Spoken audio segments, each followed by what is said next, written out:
All right. All right. Welcome to the No, podcast. that wasn't right. Do it again. Do it again. I want you it better. want higher energy? I was Hit thinking me. because it's late at night and we've been drinking. Okay. No, because sports are canceled, so these people need That's true, that so they need sports. All right, hold on.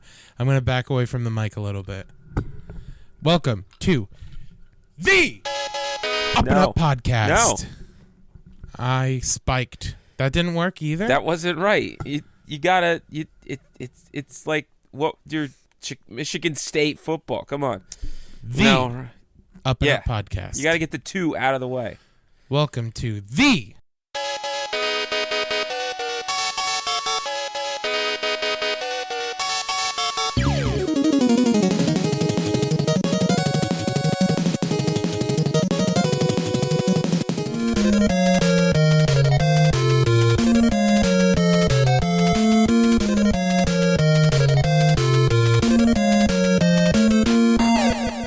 upNup podcast. Yeah, that was it. That's the one. Then the music, and then we're back.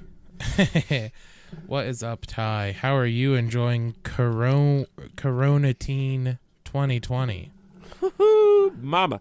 Well, see, for me, I'm an expert now because I have been in quarantine. You've had weeks of practice. I had my preseason. I'm ready for the big games. So it's been fun. I got another epidural scheduled. That's exciting. So I get another shot and get. I'm hopefully gonna miss all this. I hopefully come back in like a month and a half, and hopefully this is over. Are you still supine, or did the epidural help you enough that you can like sit like a human? Wow. No, I'm still a quadruped. Okay. Just hanging Interesting. out. Yeah, no, still on the floor, laying on my back. All right. I'm hoping the next one kind of gets me back in a sitting position because I really miss sitting. Yeah. I really miss sitting. I imagine it's got to be something you're like craving at this point. Oh, you're such just a simple longing thing. for it. Such a simple thing. Just sit And not have my foot disappear. oh, and you know what's great too is once you get that lump sum from your doctor and your job, not screwing around anymore. Strip You club. can go get yourself a nice new couch. Oh, Or yeah. go to the strip club. Get the couch from the strip club. Yeah. I mean, ultimately, you could probably get a pretty good deal with all the hate my fluids couch. that's been passed. Do you hate my Your couch as much as is awful, isn't it? So your couch has pretty much every poor couch quality. Oh, ever. I know. There's no support. It's like a ball pit. Like you sit down and you're just like, this is it. This is it until I really need to get up for something. This is where I live. It's going to take a few tries for me to get up probably. Oh my God, I hate my couch. And then on top of that, it is the hottest couch I've ever been on. Like I have like that couch I have napped on. I don't think it's that hot. And it's a hot couch. I think it's because you sink into it so much. But it's a hot couch. I hate that it's so deep. It is so deep. The ball pit is the truest analogy ever. Like it usually takes me. That is a good example. Just a giant red ball pit. Yeah, it usually takes me 2 tries to get out of your couch. Yeah. Like it's tough. And it's so embarrassing when you don't make it out of it. Oh, there's it's nothing just like, more defeating. defeating. You just get so close, you can taste it. Yeah. Oh, your couch is like the number one perpetrator of this, but that whole like I'm like half up and I'm in like a partial squat, but I've come from such a deep position that I just can't get the rest of the way there. Yep. Yeah. I got to like sit down and then I can do it on the second shot. Yeah, that's what she said. This is a late night one. Yeah, this is after hours. Oh, I've had significant drinks, and I also feel very guilty that last week's episode hasn't come out yet, but leading into Coronatine has just been feel nuts. Guilty. This entire podcast is completely coming off the rails. Listen, how many podcasts do you have to kill before you get one right? You know that really terrible movie, Good Luck Charlie, with Dane Cook? where like he has sex with women and then the next man they get with, they marry. And so like girls are trying to sleep with him just to find their husband. Oh, no. I'm the well, if you would familiarize yourself with that movie. Is it even worth a Google search? I mean, not really, because I just kind of gave you all the information you need to know. But like, long story short is he meets Jessica Alba and he loves her and he doesn't want to have sex with her because he doesn't want her to get Good Luck Charlied. But like, I'm the entertainment version of that. People work with me for a period of time and then eventually it crashes and burns and we break up and then they go on to do bigger and better things and I continue to do nothing. Ooh. It's awesome. So Ty, you're welcome. Wow, So whatever's I'm about excited. to come to you in like a year, you are very welcome. Oh, and I will forget your name the day after. Actually, you don't have to see, here you go. I could be your Jessica Alba because you're marrying my sister. That's true. That's true. So you're kind of stuck with me. Well, so the issue with last week's recording, which hopefully by the time you're hearing this, episode 7 has already come out. But it's just kind of been the little episode that wasn't meant to be. We recorded it on Monday. I had no time Monday night to get it done for some reason. And then Tuesday, I started working on it. But then Wednesday and Thursday, I had work until the world late. ended. Yeah. And then Friday, the world was on the precipice of ending. But I had a comedy show, so I couldn't work on it Friday. Saturday, I worked and had a comedy show, so I couldn't work on it Saturday. And then yesterday, the world went to shit and was just kind of a day where I also couldn't get anything done. And then today, the first day of my Corona-tine, I was like, oh, I'm going to finish it and I'll get it out this afternoon. And I open up my laptop and my laptop's dead. And I'm like, what? And everything is gone because I'm an idiot who doesn't save progressively. Because I wanted to. No, the first words out of your mouth was, I'm going to murder your sister. Yeah. I didn't know this was I didn't save my files because you know what? Christy is 100% Team Kara right now because she hates when people don't save their work. She yells at me all the time. I'm obviously Team Chris, but yeah. I save when I add new files in. So what I have right now is I have our 2 files joined together with the intro. But what happens is when I save incrementally, it causes me to procrastinate more. Whereas if I don't save until if I save only when I make significant changes, I'm more motivated to get it done. But for some reason, Kara got a bug up her butt. I guess because Apollo tripped on my charger at some point in time, and apparently a cat can't handle that. So she unplugged my computer. How does a cat trip? Listen, this cat is a bad cat. He's the best, but he's bad at being a cat. He can't. I don't catch think I've ever things. seen a cat trip. Listen. Like flat out trip. They have 4 legs. And he tripped on the front too. And have you ever heard the story about how a mouse slapped the shit out of him? What? Yeah. Your cat can't catch a mouse? Well, no, he can. He just doesn't kill it. So right around the time when we got him, he caught a mouse and he brought it out into the living room. And I was like, uh-oh, he has a mouse. Your sister started freaking out. And then he let go of the mouse. She's such a girl. She really is. She literally, like a cartoon character, jumped on the kitchen counter. Stop being a stereotype, Kara. Yeah, I know. And so Apollo lets the mouse go. And the mouse runs into a corner. And he, corners it. And the mouse, goes to run one direction and Apollo pushes it back into the corner. Then he goes around the other direction and he pushes it back in the corner. So the mouse stands up and just slaps him in the face rapidly, very fast, bah, bah, bah, bah, bah, just slapping him in the nose. And Apollo closes his eyes long enough that the mouse gets away. And, wow. And I was just like, wow, this cat is a bad cat. You might have some really badass mice though. That's true. I mean, I do live out in the country, so they're probably a little tougher out here. Yeah, I mean, they're a little rugged. They're used to getting picked up by owls and falcons and stuff. That's true. I'm surprised he didn't have a little sword, that fucking just like a little rapier. Yeah, just start poking up Apollo. Yeah. But no, so oh my gosh. Video Sorry about games that, everybody. happened. What a hiccup. Video games did happen. Did I they? Stuff came out today?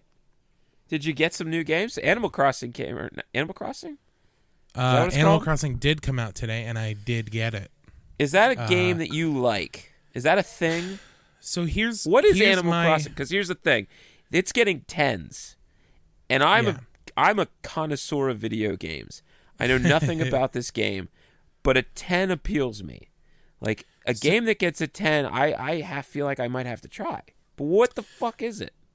So did you ever wish that your daily chores were just a little bit cuter? I'm Because gonna have to think about that. That's what Animal Crossing is. So it's chores. So you move Is it into like this The island, Sims? sort of, but with animals instead of people. And you move into this island full of cute humanoid animals, who some of them you will hate just for the stupid fucking look on their face. And the king of them, Tom Nook, is essentially like Jeff Bezos. Like, he is the banker, he owns the general store, and you have to you essentially live to serve him. There are parts of it that are a little satirical. Or is it like actually cute? Like, is this like? Oh no, it's actually cute. Oh, And see, I can't handle that. So you manage your town, I'm out. and you walk around and you harvest fruit to sell it and catch bugs to complete your collection, and like the more and more tasks you do, the more like you can unlock different like furniture and different paint for your furniture and different stuff for your house. And like this one is getting crazy good reviews because it's the first one that includes stuff like terraforming, and it also allows you to pick where new townspeople like set up their houses, whereas before you had no control. So sometimes a character you really hated would like move in right next door, and it's like it knows. It's like the game knows you hate this character, and they just move in right next door to you. But my relationship with Animal Crossing typically is I become very obsessed with it for about 2 to 3 months, and then I never touch it again. Huh? And that's 110% what I'm expecting. I guess it's a good coronavirus game to come out because you can't go outside and do those chores. Nope. And it's a great game. It's still got that like community. Nintendo aspect. banked on this. You know what? It's Nintendo. Nintendo's the coronavirus. Right. Well, no. If they really cared, they made a deal with the devil. Early. It came out on the same day as Doom. Yeah, I mean, dude, definitely. Dude, I'm on to something. Yeah, I'm on to something. This one is also some complaints people had about the last one is people could come to your island and like grief you. Like they could bring their fishing rod or their shovel and they could like steal, your fruit or like mess up your trees. Oh, see, that would be me. That would be me all day. In this one, if you go to visit a friend's island, you don't take any of your tools with you. But if you visit a best friend, then you can go and like hang out with them and harvest things together and help each other out. So they added like an extra step to it. But it's fun. It's very cute. It's a very like sim-like game. It's very monotonous. It's very like just show up, do these tasks, get them completed. I like and then it. Move on and do but something it's not else. for me. I could see it, but it's not for me. It's too cute. It sounds too cute. For those reasons, I'm out. And for those reasons, I am out. I started playing Ori, the new one. Ooh. Yeah. I have played about 2 hours of it, and it is infinitely better than the first one. Really? Because the first one is like lauded as like an incredible game. I thought the first one was terrible. I thought the first one was... I mean, not terrible. Like, it was just a drag for me. It was not fun. There was no combat. It was just traversal. So, games like that are frustrating to me sometimes because it's one of those... You just die, and then you just have to do it over. And just die, do it over and over again. Like... There's no different strategy. You just have to do it right. just repeat, just keep repeat until it's and finished properly. And all the boss fights were these chase scenes, these like long, epic escape scenes and stuff. Your only goal is to get away. Exactly, and that's fine. The first time you play them, this is what bothers me about these chase scenes. The first time you play them, you really don't know what's coming, so you're most likely gonna die. Like, there's no really knowing what's ahead because you haven't really learned it. You've never done it before. There's very little chance that you're going to just react that quickly to just these brand new mechanics, these brand new levels immediately and have to jump through it. So it's just every one of those boss fights is just going to be like takes you like 10, 15 times, which is fine. But you see that beginning part of that level 15 times. It's that you hate that beginning part of that level, like that beginning part. Yeah, I always hate games that are like, I shouldn't say hate, but it's always frustrating when a game is like failed to win. Yeah, exactly. I feel like it's one step above QuickTime events. Those chase scenes, like there's no change. No, you can't really change is. your strategy. Like that first part is gonna be done the exact same way over and over and over again. You can't change it up a little bit. You can't, something's going worse at the end of this. Maybe I could do something different in the beginning. No, you can't do anything. You're stuck in this same routine. And then if you're dying way at the end, it's so annoying to repeat that whole beginning section over and over and over again. Ugh. Yeah, it's just tiresome. But this one, the new one, so much better. They added combat and upgrades, and I've only played like 2 hours of it. The first 2 hours of this game is better than the entire Ori and the Blind Forest. I think the art's better, the characters are better, the story's better. I'm more interested in this story within just 2 hours than all of the entire Blind Forest. So excited to play that. And I've heard it's only like 12, 15 hours, so I could bang that out. That's pretty short. For a Metroidvania especially. So yeah, and how much is it? Like, it's is it a full price? I paid nothing because it's came out same day on Game Pass, so Xbox Game Pass PC. I did have to do some really interesting thing, and I guess it makes sense because why would they? But why wouldn't they at this point? Because it's Xbox and they play nice. I had to do a crazy workaround for my PlayStation controller because I only have a PlayStation 4 controller. So I had to download this program to like turn my PlayStation controller because right trigger was the options menu when I was playing it like without this, and like triangle was jump.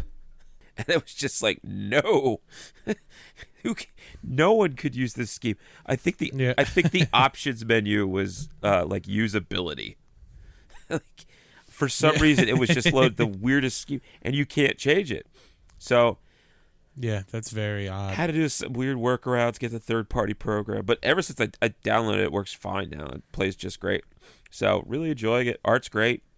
I think it's if it's only 12 hours, honestly, it's harmless. So, looking forward to it. I didn't pay anything for it either. I love that Game Pass. 12 hours is like the perfect length that even if the game sucks, I'll still play it. You know what I mean? Like, it's just short enough. If it sucks, it sucks. But 12 hours for like a solid game, if it stays, because it could stay this pace. Like, I feel like it's going to be all thrill or no filler. So, what do you play? Have you played? You haven't played it then? Have you played it? Your Animal Crossing? I haven't played it yet. Nope. So we're recording Monday night. It actually comes out Friday. So I'll be playing it over the weekend. Probably. Oh, it hasn't come out yet. No. Hit me up and I'll get you my friend code. Anyone who's interested in coming and checking out my island. But so what have you been playing? Have you played anything? So I played Call of Duty's Battle Royale Warzones, and boy oh boy, they did some stuff to make it unique. Honestly, like I'm not just saying that as somebody who almost made Call of Duty his game of the year. Ooh, I've heard things. I've heard that there's this really interesting respawn system. Yeah, it's awesome. You want to elaborate on that to our viewers? Yes. Listeners? Readers? So Worshippers.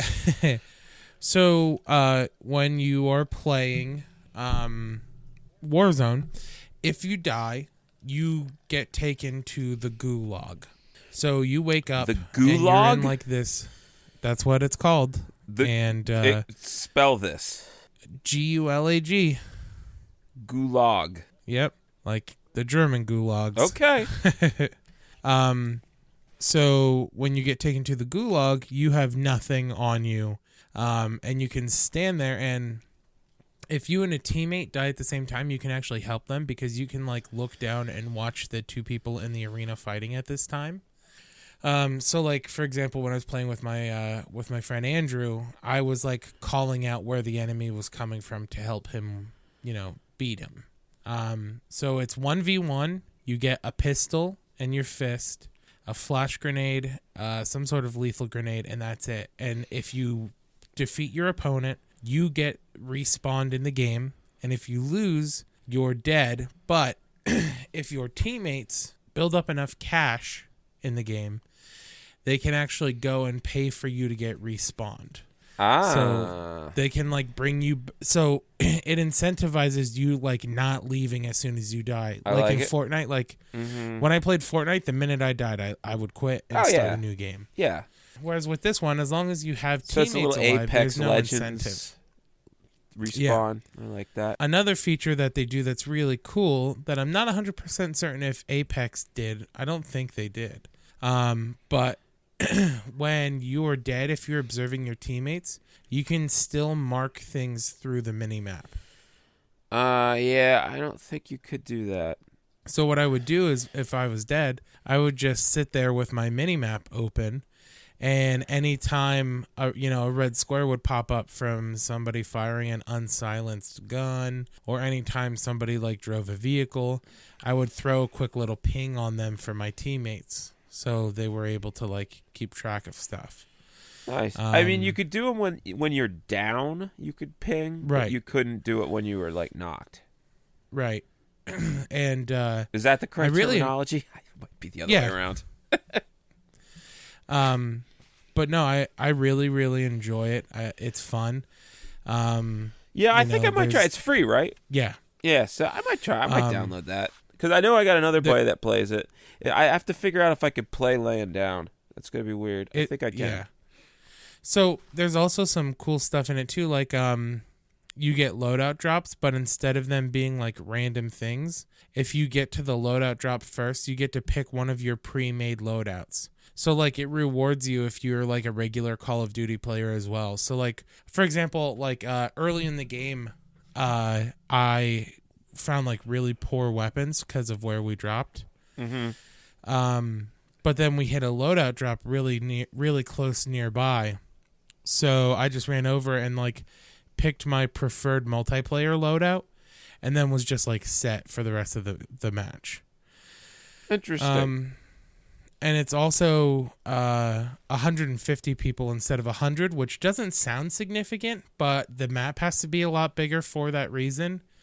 And it definitely, there is a steeper playing curve, especially when you can play your way back in. Yeah. So it's probably much longer fights then. This sounds like it goes on for a while.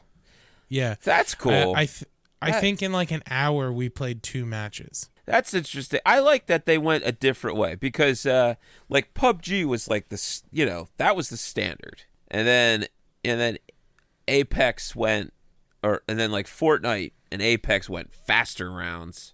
It's nice that somebody went the slower way, more longer. And it really is too. Like even like when the circle closes, when the poison gas comes in, that closes in slower.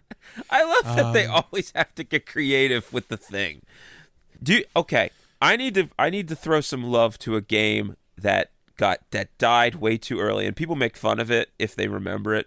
But me and my friend used to play this game really a lot. Radical Heights. It was, just like a Fortnite game. They had the best circle. It was Did you ever play Smash TV? I don't know if I have. Hold on. as an NES game, and there's Super Smash TV for Super Nintendo. It was a top-down shooter, but it was set like in a dystopian, like gladiator TV show. Yes, I have played this. Okay, it's like a gladiator TV show. Mm-hmm. So when the last circle, it like spawned an arena, like, and it played Foreigner's Final Countdown when you got there, and then it basically made an arena, and then it's like played music, and then everyone had to get into the arena, and then and then it started, and then it slowly got slower and slower. Small, really interesting concept. It was just fun. That I don't know. I love how every single game though has to make like that gimmick. Like they can't come up with a new gimmick.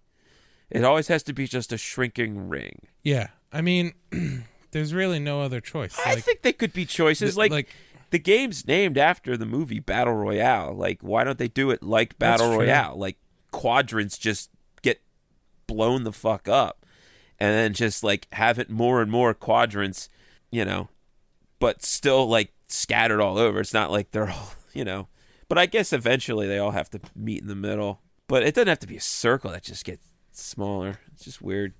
Yeah, I mean, I don't know. I feel like there's got to be something you could do. It would be nice if someone was able to be like innovative with it in some way. Yeah. But I just don't know. Like, I don't know if anyone's prepared for that.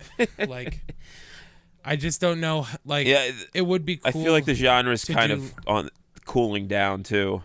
Yeah, I mean, everyone's trying to figure out how to make it better, right? Because like Apex comes out and they're like, we added this ping system so you don't actually even have to talk to people. And everyone was like, this is amazing. That ping system was great. It's really good, and it's exactly the same in Warzone. They should have copyrighted that shit. Yeah, they really should have.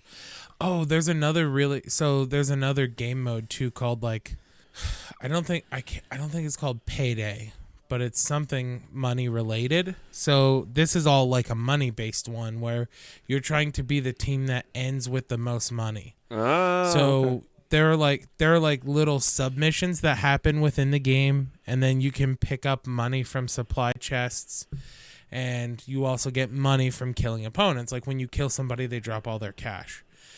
So this version highlights whoever has the most money. So like, so it's like a bounty hunter system.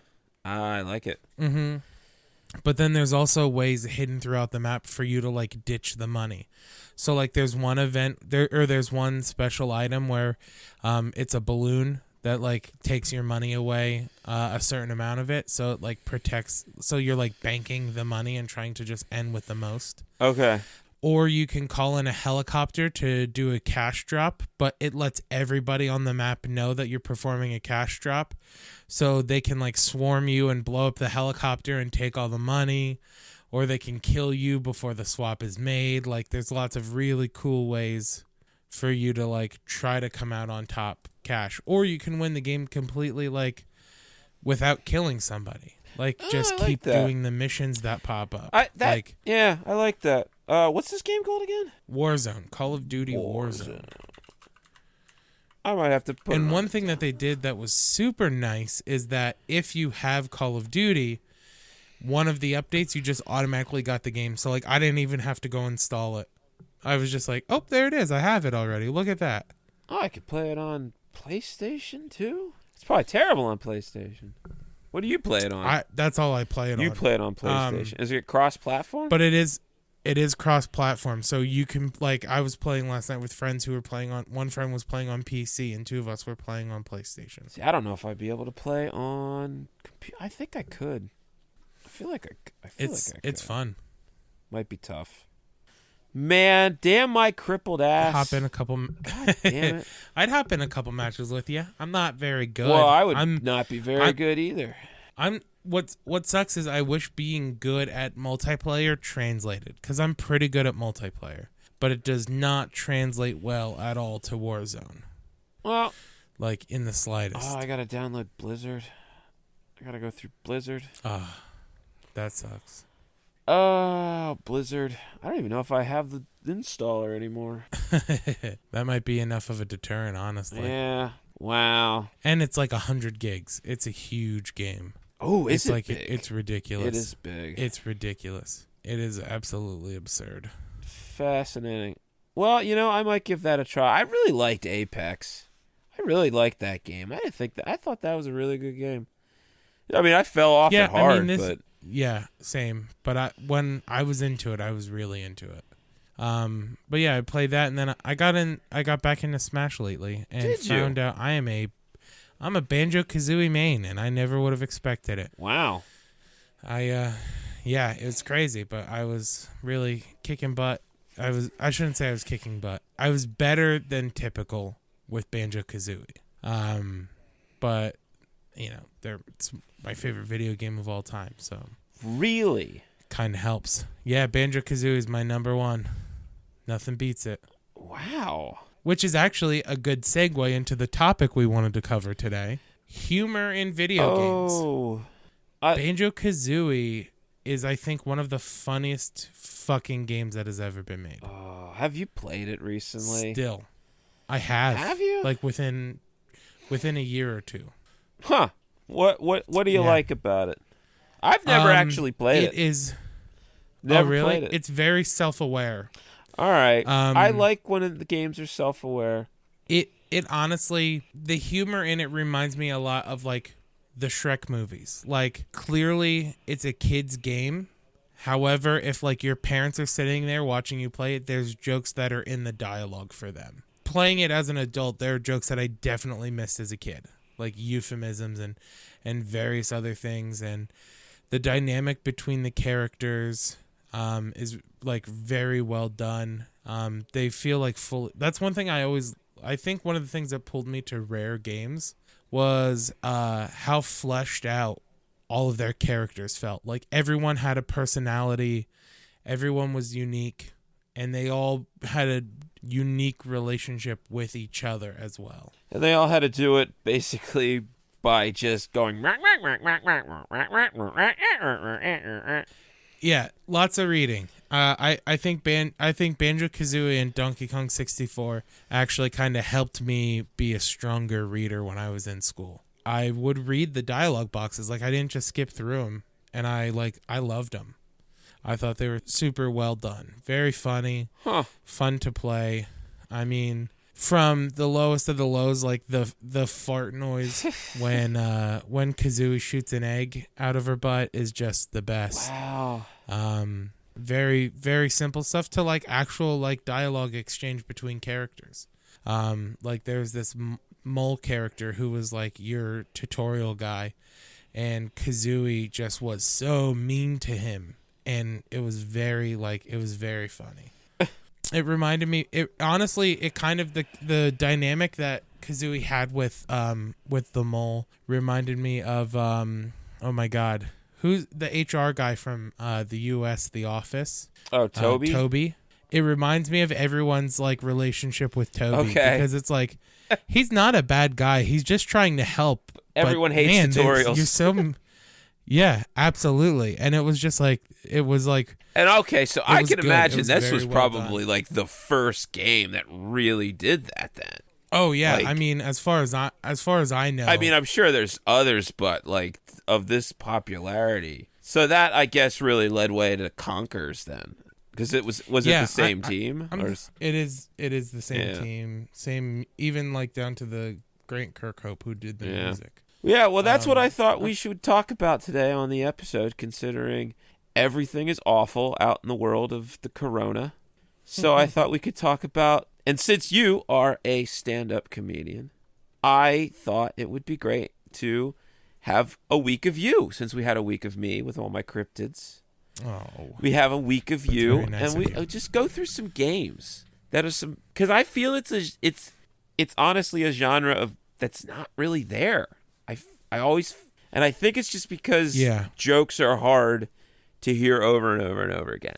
Well, I think not just that, but I think a lot of games that try to be funny are trying to be funny second. Like, they're not trying to be funny primarily. It's like, oh, let's make this action. Like, so, for example, one that comes to mind that always misses for me, and I love these games, but the Uncharted series. Okay. Yeah. The humor in the Uncharted series is like so cringeworthy. Yeah. If the game wasn't as playable as it is, I would not be a fan. Who's the comedian? Because it's Jeff Dunham.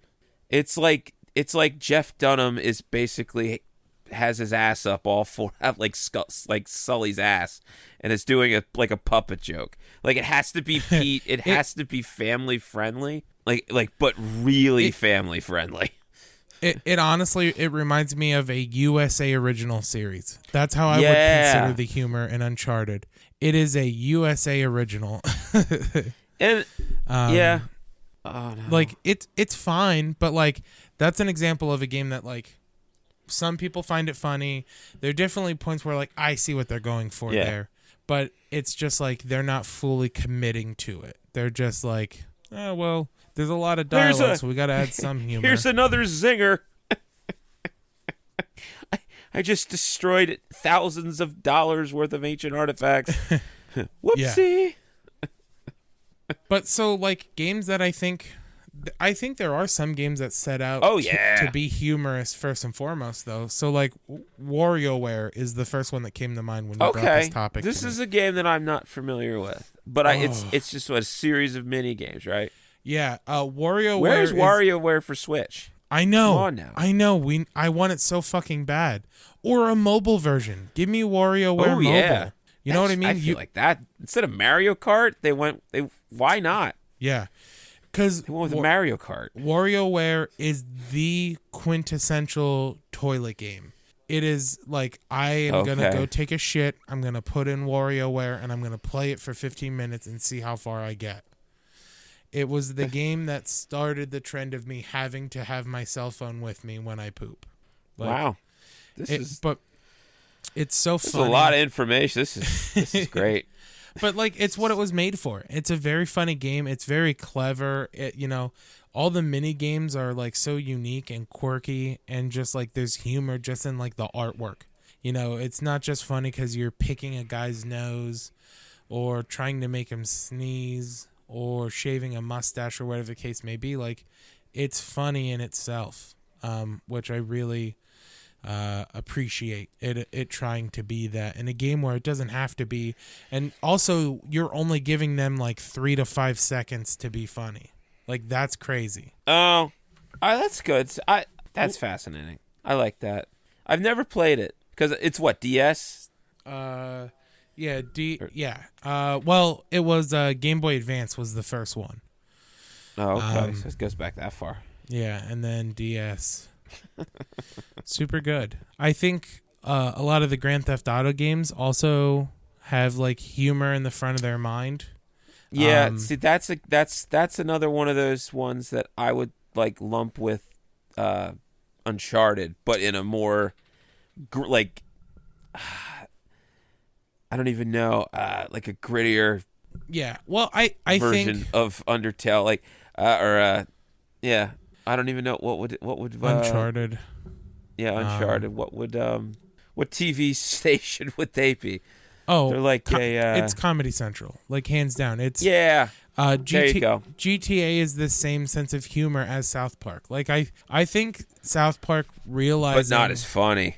Nowhere near as funny. Yeah, I mean, I think there are some parts like San Andreas is it's in my top 5 video games. Yeah, I always forget that Grand Theft Auto is trying to be satirical. Yeah. Well, and It's San so Andreas hard. had a lot of moments like that, like where you're like, "Oh, this is genuinely funny." Like it's not accidentally funny. It's like actually humorous. They're actually doing something with this, and making like a commentary on something, or like doing like quote unquote important work. Like I think GTA's success was kind of them be like what made South Park like, oh, we could make a South Park game. Because I mean, there was the much forgotten about, I wish I could remember what it was called, but there was a South Park game for the Nintendo 64. Oh yeah. It was like a game show game. I mean, there was a like a first person shooter. Oh, was there? Yeah, there was a first person shooter South Park game. It was like that Turok era where they didn't have the draw distance, so they just had to basically make we're in a blizzard because you could only see like 3 feet. Yeah. It was, you could do like you like your main attack was a snowball, but your charged attack was you could pee on the snowball and then throw it. I think there was like you could throw Mr. Hanky, and like that was he would bounce around off stuff, so he was like your ricochet. Oh yeah, that does sound very familiar. There was like multiplayer. That was fun. Yeah. So the South Park games, that's a great. The Stick of Truth, I feel was like amazing. I haven't played it. I've never played the second one, but I don't think they were really as involved as they were in the first one. The first one was just so clever, like the way that they did it, how they made it make sense to be a video game, because they're all dressed up as their characters from Lord of the Rings, and they're basically playing like they're playing in their neighborhood, but as in character. So when you go into fights, they're playing by rules that they all have agreed on, but like sometimes reality, like life takes over, and they have to stop. Like they'll be fighting in the street, and a car will come by, and they have to get off the street for a second. Yeah, it's a LARPing simulator. Yeah, exactly. And it's something very similar to Banjo. They just making fun of just going through the tropes, kind of making it on, being very self-aware, and some of the stuff that they go through. If you're a fan of South Park, it's like watching, 5 episodes, but really good episodes where they're bringing it, like pulling out all the stops, bringing in characters that might have from like the classics. So many references you might not remember or know, but push a lot of boundaries. I'd like to give it a shot sometime. That's like the perfect, like, I'd love to borrow this, but I will never fork out the money to pay for a game. Yeah, I forget. I think I have it on Steam. Oh, okay. I don't think I have it on anything else. So are there any comedy-driven or comedy-focused games that you can think of? Because I've got a list of a handful more here. I'm gonna talk to. I just beat, and I've said this a few times on the podcast, but I just beat Trover Saves the Universe, which is the Rick and Morty guys. Yeah, Justin Roiland. That was fantastic. And you know what? I really think that is kind of the key to these comedic games sometimes is, and honestly, I think that's the key to all the comedic games that are successful, is that they are self-aware. They know what they are. Right. And they know how to, like, make fun of that. And they know how to use that to their strengths. Because the games that I think of that do it well are Trover Saves the Universe, Jazz Punk. I don't know if you're familiar with that one. Yeah, I've heard of it. I've never played it, but I've heard that that's very funny and good. Like a sincerely funny game. Yeah, that one is a detective spy, like corporate spy, like Mission Impossible style. You get a mission. Makes a lot of fun of all those spy movie tropes, but also video game tropes, detective tropes, point and click adventures and stuff, kind of things like that. But Trover does the same. Really knows what it is. I love how it incorporates the VR and makes fun of the fact that you can't like move around because you're in basically an alien who's stuck in a chair called a chair Orpian. They just, why not? I mean, you got to make an excuse for it. Like you got to explain it away. One of my games, and I know it's one that you never got to go on because of hippies and ruining it for you, but Undertale, I think, is just genius when it comes to... It's on Switch now, isn't it? Yes, that is how You know what, Ty? Because of how much you love that game, I'm number gonna play 2. I'm gonna play it on Switch. You know what? It might be number 1 for me. I honestly, I'm going to if you play Undertale over the Corona break, that would make me happy. I will. I'm gonna do that. Honestly, you and Kara should play it. Yeah. Like, you think she'll like it? I think yes. I think she will like it. I think she will love it. I think you should hold one controller, the controller that moves, and she controls the controller that selects options and stuff. So, because she's not like the best game player, right? Like, you're gonna have to do like the combat system, and then she'll just do like, she gets to choose dialogue options and stuff. So she gets to do the part. Yeah, she'll do the part she likes. You get to do the part that you're good at, and you'll have a good time. That's how I played with my friend Ashley, and we had a fantastic time. I'm not going to tell you how to play. Okay. But because learning it, just keep your eyes open, and I there's no wrong way to play it. There's different ways to play it. Okay. I'll buy it tonight, and then I'll try and have it at least partially done by next week when we record. And I mean, you'll probably be able to beat it. Okay. But I think you'll like it. Now that the dust has settled. Yeah. I think you don't have people like screaming in your ear that it's like the greatest game and all that nonsense. Yeah. Well, yeah, and I think like just working at GameStop while it was like at its peak, and like also Ethan, if you're listening to this, love you, dude, but like my little brother, who is kind of a weeb and a dweeb, and just like knowing how much he loved it, and he like made himself a Sans Halloween costume when he was like 12, and I was just like, there's no fucking way I'm gonna like this game.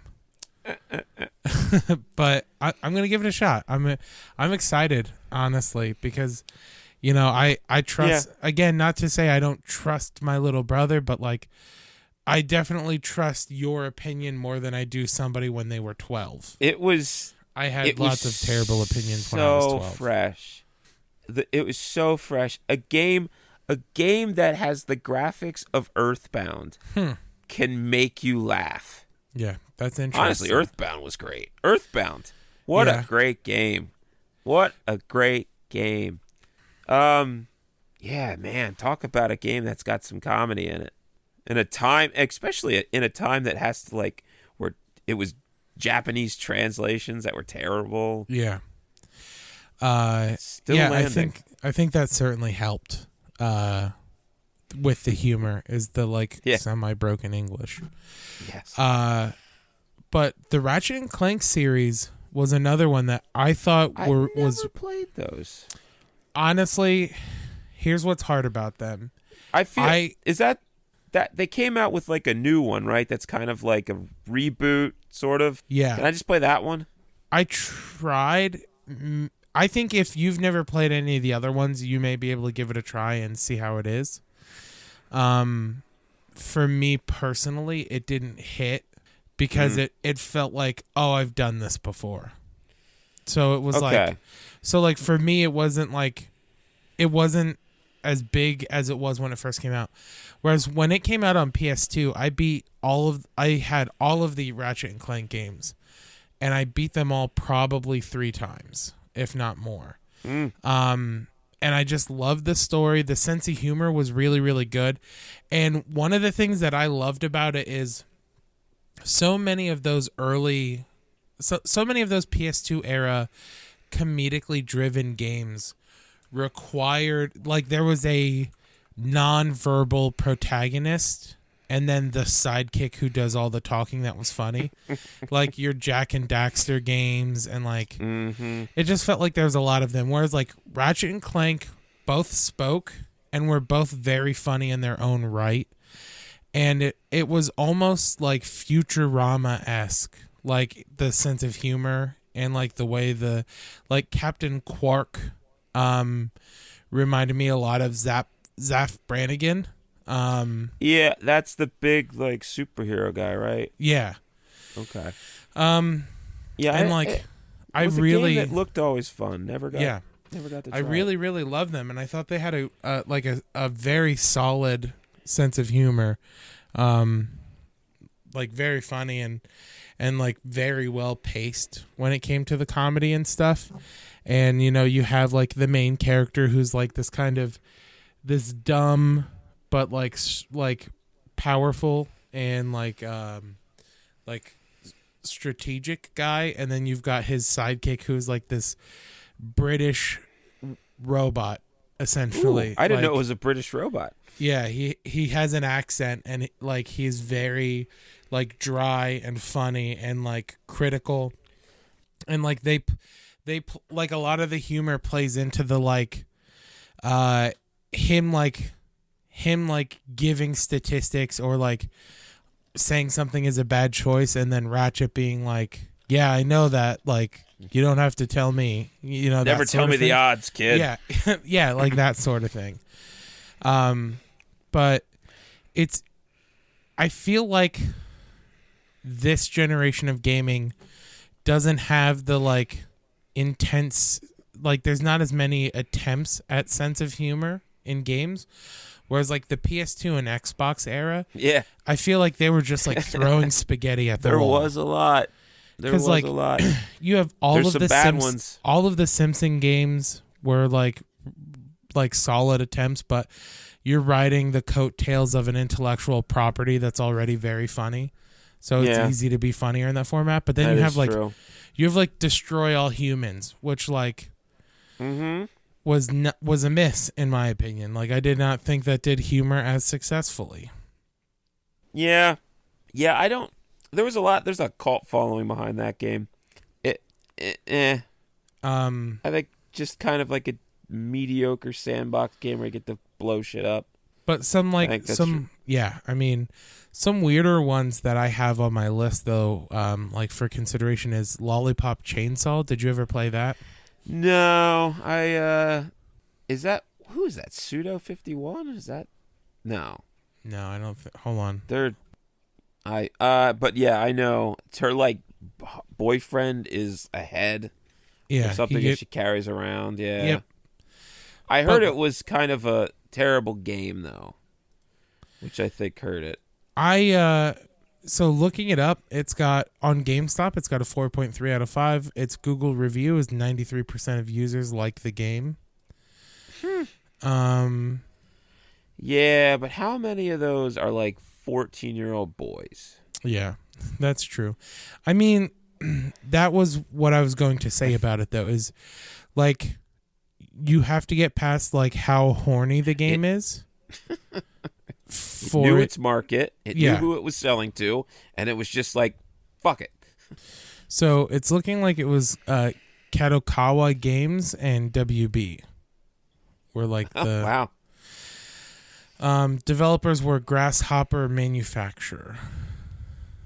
Okay. So, Grasshopper.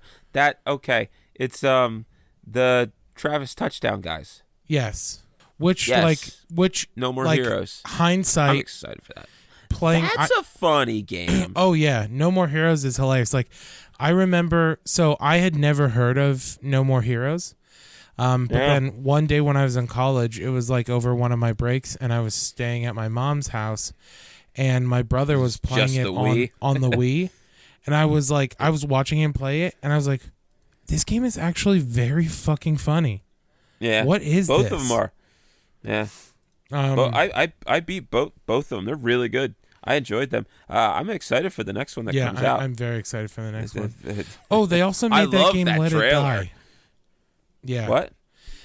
They made this free to play hack and slash game called Let It Die that I really enjoyed. That game I really enjoyed Let It Die. Let It Die was awesome. They're good. I'm a fan of Grasshopper. Now looking what they made. But no, so like, and honestly, my opinion of Lollipop Chainsaw is like when I first saw it, because it came out in 2012. I was 18 or 19 when it released, and it was a situation where I was like, oh, this game is too childish for me. I'm not gonna play it. But then I was hanging out with a friend who was playing it, and I was like, oh wow, this is actually very funny, and it's honest, like in my opinion, honestly, it's no more horny than like Soul Calibur. It's actually probably less horny than the Soul Calibur games. It's got more style. Right. Well, it's playing on like it is. Okay, so you know how Scream is like a spoof almost of horror movies? Like, Yeah. while being a very good horror movie, it's kind of like a commentary on horror movies. Yeah. Lollipop Chainsaw is like that, but the video game version. Like, it is a commentary on zombie video games. And, like, specifically, like, it honestly kind of felt like it was making fun of Devil May Cry, and I really enjoyed that about it. Mm-hmm. Yeah. Like, it was a good game. It was actually funny. You know, besides the female protagonist being like super duper hot and a cheerleader. You know, it was, but it was, I'm trying to think. I honestly kind of feel like it wasn't like, not to say it's the same as Bayonetta. Bayonetta is an incredible game, but it was almost like they were just using the way the female character looks to get people into the game. And then just to put her on the box art. Right, and then just being like, no, this is actually a really good game. Like, it's awesome on top of that. I like it. But I also think, like, with the PS3 and then into PS4 now, the only humor is, like, way over the top. Like games like Broforce, I think is very funny, but it's because it's so extreme and absurd. Yeah, I'm trying to think. I would say, like, Portal would probably be like the best example of a recent game that holds up as a game. Yeah. That has just comedy, constant good comedy. I think Fallout New Vegas is really underestimated as well. Which one? Fallout New Vegas. Yeah, there's parts in that. There's storylines that hit. It's definitely, like, especially for a Fallout game, it's trying pretty well and succeeding at being funny. Yeah. What are some other ones? But yeah, Portal is like untouchable. Portal, yeah. Portal, but like Portal does this really good thing where like the humor is almost ancillary and just there, so like you don't. It's to keep you calm when you're frustrated with a puzzle. Like that's really what it is. It's to keep you from rage quitting, and they do it perfectly. It's like they nailed it. Yeah, it's so good. Like the antagonizing of Gladys is almost therapeutic. Yeah. Yeah. Also the Tony Hawk games, like Tony Hawk Underground, when it started being more like open world. Tony Hawk Underground 2, but I think that helped that it was kind of at peak Jackass era as well. Yeah. So like it kind of fed into that humor a bunch. You could have fun, yeah. A subtle one that makes me feel kind of like a douchebag though is The Witcher. Like the whole The Witcher series. I think those are some of the funniest games. Like they are so funny. Yeah, it's so good. The dry humor is really good. Yeah, the writing, I mean, they had some great writing to like reference to, but they went really on their own, so. Yeah. CD Projekt Red,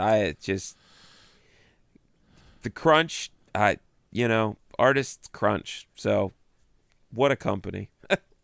If that's the only thing bad you could say about them, really, I mean. It really is. I just hope they, if you would have asked me 10 years ago, I would have probably said the same thing about Bethesda. So I'm hoping CD Projekt Red doesn't hurt me the way Bethesda has hurt me. They seem to have started on a much higher platform than Bethesda because they seem to have gotten it. They seem to know who their audience is. They're always like, hey, when The Witcher comes out, we're going to be making like stuff for it that we've kind of like have been batting around for a while. We're going to finish that stuff. We're just going to give that to you. Like, we're not going to charge you. We'll give you, 10 free DLCs. And some of them will be small, but, some will be big. And yours are free. CD Projekt Red is the one gaming company I can think of that feels like it's actually run by, like, gamers. Or at least people who are, like, people who can relate to the gaming community. Like, they're doing it, up to this point, they've done it perfectly. And I like that they don't hide shit either. Like, when people are like, what the heck, you can't even, there's no third-person camera in Cyberpunk? And they're like, yeah, we tried. It was too fucking hard. Like, just being honest. Yeah. It was really difficult to do. Sorry. Maybe we'll release it later as an update, like a patch or something. But at launch, like for you to get the game on time, there's no way to do third-person camera. We have to and focus we're sorry. on other things. It's like we have to focus on other things right now. Yeah. But yeah, I mean, the one thing that they do that's smart is, like, they're a game company. Make one game. Then when you finish it, start your next game. Yeah. Don't spread yourself out with 7 different studios all over the place. Because that's just not seeming to work out, man. Just have one solid team, respect that team, make a game, release it, and like have a month off, recharge your batteries, see your families. Yeah, for real. Like, Start another game. I don't care that you take 7 years between a game. Yeah, there's other games coming out. Well, not just that, but like I know what that means with CD Projekt Red is that the game is not coming out until they're releasing what they feel like is the right version. You know? Yeah. Which is like another company too. I feel like Blizzard used to be that way as well. Yeah. Like Blizzard was like Diablo 3 was teased for almost a decade. Yeah, well, it's as soon as Activision got him, that was it. I remember that day. I remember when they announced it that Blizzard was getting bought out by Activision. I was like, well, there that goes. They're downhill from now. Yeah, it's a shame Activision didn't go like the route of like THQ or something. Just like, they dissolved. They couldn't do it anymore. Which stinks because like they used to be like a good one. You know, they used to be like Activision was like a stamp you could count on. Yeah. Like a claim. Mm-hmm. I think I've got maybe like 1 or 2. Did you ever see anything about West of Loathing? This is a game that I thought was really interesting. I did play it, but I watched a few streamers play it. Yeah, I've never played it either, but that's the like stick people one, right? The like white, the like not MS Paint, but close, like a weird version of that, like a higher res version of MS Paint. But making fun of tropes of that style of point and click adventure games. I from what I was watching, like just some strays. There's an item you'll pick up where your character just walks funny for the rest of the game. If you picked it up, he just walks weird, and it's not just like one animation. There's like 12 of them. So it's every time he goes to the next screen, he'll do cartwheels every time you move. Then you go to the next screen, he's crab walking. And it's just an item you pick up. There's there's another scene I remember. There's a spittoon, and you know how it's just like in games you could search everything, and why would you search this? Mm-hmm. So you click on it, and you're like, you see something. Is that something shiny? You have like the options like, that can't possibly be something shiny. It's like, I'm gonna get it. And then you're like, you reach in, it's like you don't feel anything. Continue searching. It's like you are down now to your elbows. You find nothing. Continue searching. You have now stuck your head in the jar and you are bobbing for an imaginary item. And then it's like, keep searching, and it's like you found something. And I forget what the punchline was, but and then you actually gained like an item that was just basically like your dignity or something you found. It's just like a thing you could like equip. Yeah, congratulations on not giving up. Exactly. Yeah. Stuff like that. It seems to be funny like that. I don't know how long it is, but it's like turn-based RPG. And is it a PC game? It's PC, but I don't know if it has come out on anything else. It is Nintendo eShop. Ooh. I believe you have a Switch game right there, my son. Yep, Nintendo Switch. Well. Even I might pick that. I've always wanted to try that. There's over 50 hats. That's insane. That's so many hats. 50 of them. It's eligible for points. Its pricing is unavailable. Oh, it says $11. That's not bad. That's a very good deal. That's a good deal. Now I did want to talk about the other side of the coin, though, Chris. Yeah, the terrible ones. The bad games. And I have one that comes to mind always. And it's like a deep cut. Because I believe there's 3 of them. Gax. Gax the Gecko. The Hard Times, which is a satirical punk rock news website, has a gaming offshoot called Hard Drive, and they they made a fake petition to make Idris Elba play Gax in the Gax movie. And that came out just recently, which is very funny to me that you're now bringing it up. But yeah, Gax is... he just got corona. He did. Poor guy. He'll be fine. Yeah, I mean, nothing gonna stop him. The women won't allow it. Yeah, no way. Moms everywhere. What does he need? What does he need? Kidney, organ, lung? He can have it. My vagina first, though. But yes, yeah. Gax. Yeah, my Jesus. Now here's the worst part. I played it first on the 64. Oh my God. I wanted to, and then I found out that there was a PlayStation version.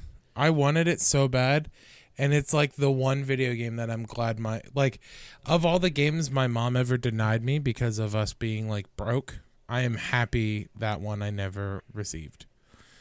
However, I did get fucking Glover for some reason. Glover. But yeah, Gax was bad. Do you know that's Dana Gould, though? Is it really? Yeah, it's the voice of Gax. Oh my God, I never knew that. Yeah. Isn't that crazy? That's insane. Yeah. The other bad one that I've always hated, and I just can't believe that the series continues, is Leisure Suit Larry. Yeah, I was just about to mention that. I don't understand, and like the really weird thing about it too is like the first one is like so horned up, and like because of that, the second one they were like, all right, well, we're gonna make it less that way, and then it's still like worse somehow. Like to me, Leisure Suit Larry is for the same kind of person who need to buy porn on a physical disc, or yeah, like yeah, why? Why are Suit, you buying porn? Yeah, Leisure Suit Larry is for the guys who stop at those roadside shacks. Yeah. The person who buys like the box of porn at a flea market. Mm-hmm. It's like must buy the whole box. $15 of smut. Yeah. I don't even want to talk about it. It was in my father's garage. Nobody ever needs to know what kind of porn my father was into. I don't want to know. Oh my gosh. I can't believe we forgot to mention Borderlands. Borderlands is now. How do you feel about Borderlands? Which side is Borderlands on? Because I've heard both. I've heard it both ways. Okay. Once the Birches got on board, I thought it was funny. The first one I thought was a little rough. Claptrap's been, I think, always funny. Yeah, Claptrap is definitely like one of the funniest characters in games. I really like Claptrap. I'm not a fan of like dick and fart jokes all the time. Mm-hmm. Which I feel like it falls Conker's into. Bad Fur Day. Yeah. But if as long as it's highbrow dick and fart jokes. Yeah, like as long as there's like thought being put into it. And Tiny Tina was I mean, I'll listen to anything Ashley Birch does. So Mm-hmm. she was Tiny Tina, and her brother is like one of the main writers. So I did not know that. yeah, have you ever watched Hop? Mm-mm. Hey Ash, what you playing? That's where she started. It's a funny series. I mean, I think there's only like not even like 100 videos. You could bounce through them. They did like 5-minute clips making fun of a game like every week, like different series or something. It's her brother, and her dad. Her dad's hilarious. Her dad's just this like, imagine like my dad, like trying to like be in a video game YouTube channel, like just kind of awkward about it. But then later he just owns it, and now he's like he's just like this big tough guy smoking cigars. But yeah, it's a really funny watch. There's not that many videos, but yeah, her and her brother make some really funny stuff. Just some weird like quick takes on a video game. Some of them are not good. Some of them are very good. But that's how they got their start. And yeah, their brother got, I think, a job I think it was her brother got the job as a writer for Gearbox. And then they asked her, I think, to do the voice for Tiny Tina. And now she got the Alloy gig, and what's the time shift game? Psychonauts. No, Square Enix made it. Life is Strange. Oh, She was Zoe. Mm-hmm. Yeah, which is good for her. I know her name. I know Ashley Birch's name, but I'm not sure what from. She had to have been on like a podcast. She was Alloy from Horizon No, Zero Dawn. I know she's a voice actor for video games, but there's something else that I know her from, but I don't know what. Maybe Adventure Time? Was she a voice in Adventure Time? Maybe. Oh, she was. She's in a lot. She's gotten around now. She's in a lot of podcasts. She does a lot of podcasts. Yeah. I've seen her. She knows the Easy Allies guys, so she probably knows the Funhouse guys. Yeah, probably. Interesting. Yeah. I definitely know the name from somewhere, and she looks familiar. I wish I knew what I knew her from. But yeah, there's comedy games. Is there anyone left? Because I got one left that I think might be the king of bad comedy games. Ooh, okay. It tops Leisure Suit Larry. Yes, that's incredible. Not only in like bad comedy, but also just bad game. Mm-hmm. And I do you have a contender? Because to me, I feel like the only one is the poor man's Garfield, Bubsy. Oh, Ty. Right? This hurts me so bad. What? You like Bubsy? I love Bubsy. I had Bubsy 2 for the Sega Genesis. All right. Well, and I used to play it so much. Oh my God. I don't know if I've ever been so hurt by you.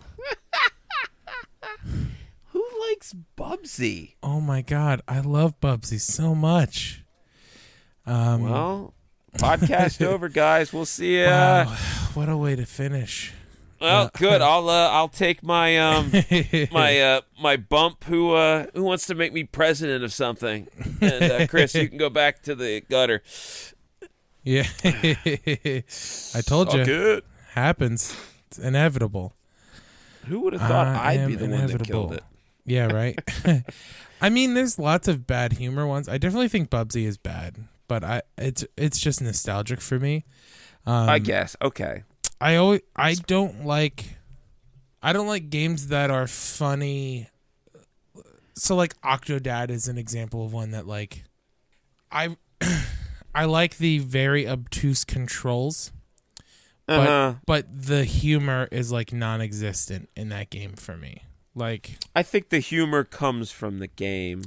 Right, but like the dialogue, they're really trying to also be funny. And it's just like let it be the controls. Like if the controls are how you're going to be funny, let the controls be where the humor lies. Okay, yeah. Yeah, like it's like it's It's like Muppet Babies humor. Also, Parappa the Rappa is another one that like I think really does not nail humor. Because it's trying to be so safe in its humor. Like I'm not going to touch that one because I feel like those fans are the fans that could cut you. I like Parappa the Rappa, but it's just a situation where like the humor doesn't land for me. Like it's just absurdist humor, and like that's not for me. I'm more of like in video games, especially like some amount of like commentary or something. I like the rule of 3 when it comes to I love somebody that can pull off a good rule of 3. Yeah, I mean it's reliable. Yeah, yeah. I love the classics. Toe Jam and Earl. Did you ever play them? Oh yeah, Toe Jam and Earl, Sam and Max. Another honorable mention. Mm-hmm. Yeah. We're just throwing some honorable mentions here at the end here. I feel like we did a good job, Chris. Yeah. So I feel like if anybody wants to be cheered up and needs a funny game, because I feel like you got Undertale. Mm-hmm. I feel like you could play that. I think I might try this West of Loathing. Yeah. I think we all might need a little cheer up. I think that's definitely something we need at this time. You know. Yeah. The pain, the difficulty of the Corona teen. I mean, we're all stuck inside. I'm locked down in Philly here. The our lockdown starts tomorrow. But like that show I had Friday, I was genuinely astonished with how many people came out. But I think it was really a result of like people were. It was going to be their last time. People were expecting that we were on the precipice of like them being grounded. Yeah, because it was close to a sold out show, in a venue that typically doesn't have that big of a turnout, and like the audience was like pretty good, and like it was really really fun, but it was definitely like you do know what's happening right now, right? Yeah, like this everyone's is like aware. an end of the world. It's an end of the world party. Yeah, come on now. But it was cool, and it makes me excited to start doing stand-up again once this is all over. Like that's honestly been the worst part. Like I'm stoked that I'm off of work. I'm so excited about that. Great that I get some time to play some video games. Really really excited about that. Doing crazy amounts of like spring cleaning and tidying up and all that is really great. But like indefinitely not doing stand-up comedy, like all of my shows canceled for this month and next month. And like all of the open mics are canceled for the foreseeable future. And it's just like, this is a break from comedy that I was not prepared for. Yeah, I'm hoping to just kind of weather the storm, and just buckle in. I got lots of food. I got lots of same drinks, alcohol, stocked drugs. up on booze, stocked up on food. So I'm ready to weather medical this drugs, bitch out. Medical drugs, ladies and gentlemen. Yeah, this is a clean show.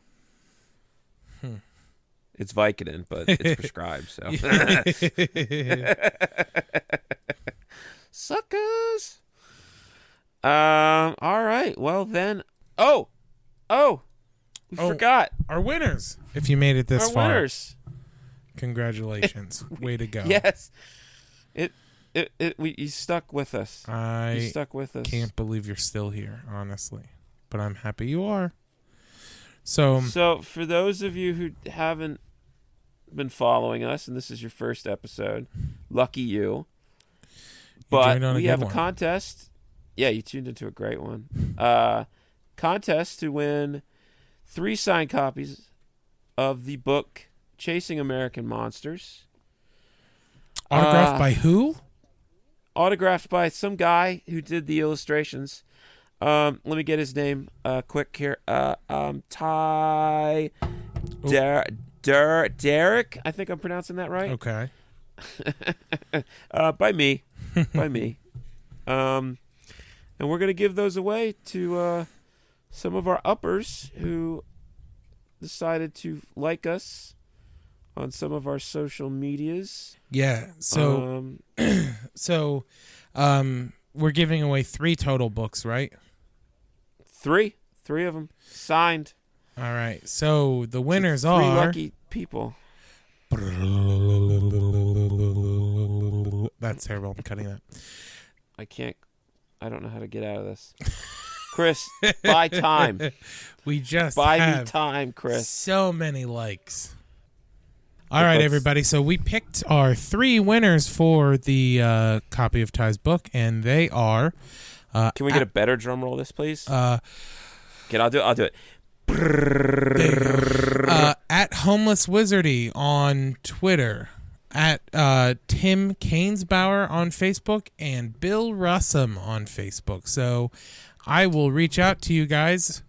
Honestly, I can probably save us shipping on at least one of those. But the other 2, cool. I'll reach out about boy. getting them to you guys. And thank you for liking and sharing our posts and supporting the page. We appreciate it. All we ask in return is post a picture of you with the book. Apollo. Yes, please Why do. are you an asshole? The whole show you were fine, and then at the very end. At the end, and this was the good one. Yeah. This is the one you send to your friends and family. You almost knocked my beer over. You threw my pen on the floor. It's over. What the fuck, man? Dude, I think you have to divorce your cat. I think I do too. All right. Do you have any plugs for the people, Ty? You know what? I have a heartfelt plug. Ooh, a heartfelt plug. I do. So my one of my favorite podcasts I listen to is the Easy Allies podcast. They're the old game trailers guys. They're one of their top. There's 9 of them. The one that runs the podcast, though, Kyle Bossman, who is pretty prolific in the biz. He helps out with the Game Awards with Jeff Keighley. Does a lot of the writing and the jokes and did a couple bits every once in a while. He was the guy that was walking around with the Schick. The Schick Razor Man, if you remember. Yeah. He has decided to pack up his bags and leave LA and the podcast. So just wanted to give him a shout out to him and the all the allies. I think he wants to go make sculptures in the woods. Ooh. I think that was the press release that he issued. Well, hopefully he sticks to sculptures and doesn't, start sending out like mail bombs or anything like that. Yeah, we grows full beard and we don't see him again. Yeah, so I wish him the best, and I wish Easy Allies the best. And if you guys are ever want to listen to another podcast after you're done listening to us, head over to easyallies.com. Give them a listen. I think they got a lot of good shows and are well known for their game reviews. Yeah, absolutely. That's awesome. What about you? Anything happening in your life? Nope, everything's been canceled. So check me out at Gorky Romano on all social media. If you got a couple extra bucks and want to Venmo me, I'm unable to collect unemployment at this time, but also am not getting paid. So, oh man, see, you should have got hurt like I did. Should have. Honestly, you want me to come over there? If I would have known, like Friday, as I was leaving work, if I would have known that by the time I got home, school would have been closing for 10 days, I would have slipped and fallen. Well. But hindsight's 2020. Maybe the next virus. Yeah, there's always next time. There's always COVID-20. Yeah. And last but not least, until next time, keep Chins up.